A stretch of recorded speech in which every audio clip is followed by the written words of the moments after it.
Remember being isolated at home over the COVID-19 pandemic, feeling nothing but boredom and loneliness and a great big disconnection from society, which ended up leading you to feel like you had no one else around you and no support?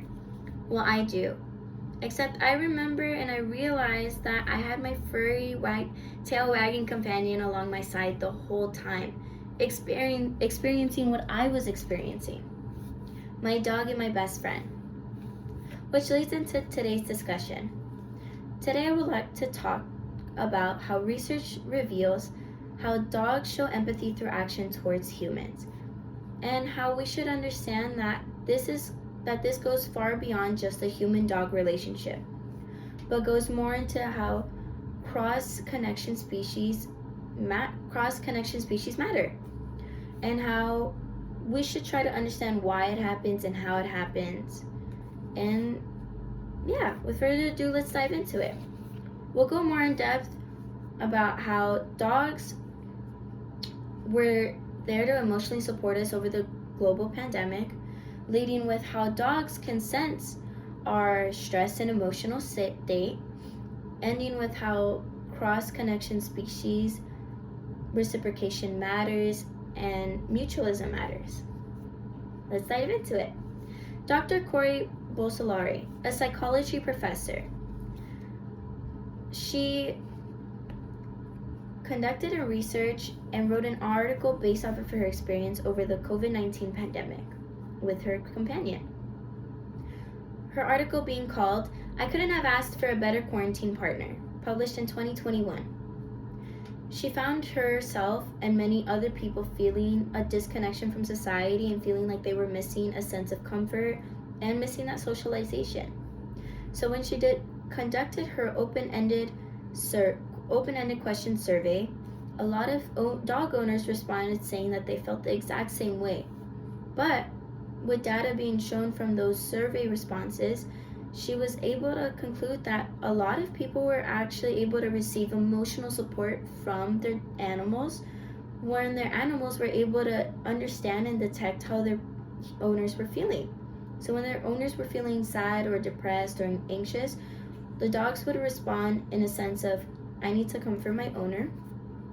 Let me go show them affection, love, and kisses and cuddle with them," which helped a great amount with their mental health. This is a great example of an emotional support system and empathy through action. We also can start to understand a two-way exchange happening, and we can also understand that this emotional support doesn't stop there, but we see it in our real outside world through service animals and emotional support animals, not just in our day-to-day lives. With that being said, I'd like to leave into my next article. Now that we understand that dogs provide numerous ways to show emotional support, let's talk about how dogs can sense when humans are stressed, which is the name of my next article, by Eric Young, published in 2022. Eric Young, among his colleagues, conducted a research study showing that dogs adjust their behavior based on how humans feel. Dogs are able to detect how we feel based off of our scent, hormones, and breath. They're also able to pick up on our body language, meaning they can understand how we feel based off of our tone. So if I'm yelling at you like this, but I'm telling you that I love you in a very passive-aggressive tone, well, not you, my dog, they'll misinterpret this as me scolding them and not being affectionate, and maybe that I might be disciplining them.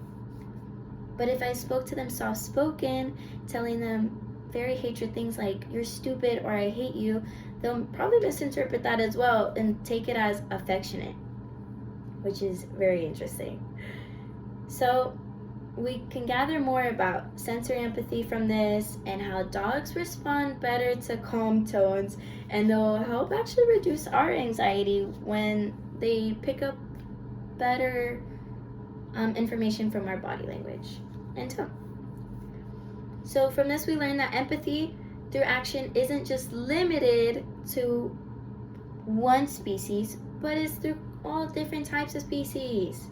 Mutual connection across species. Dr. Peter Verbeek, The Welfare of Dogs as an Aspect-Human Bond, published in 2024, mentions that a dog's welfare is important and that reciprocation is important. We provide for dogs, dogs will provide for us with protection. We should nurture our dogs and show them support. As long as we provide a loving and secured, emotionally connected space for them and a healthy living situation, we'll receive all the benefits we need. Overall, my conclusion: this shouldn't just be applied to dogs, but through all of our relationships in life. And bonds survive and thrive off of presence, attention, and emotional understanding. And we learn a lot by that. Thank you.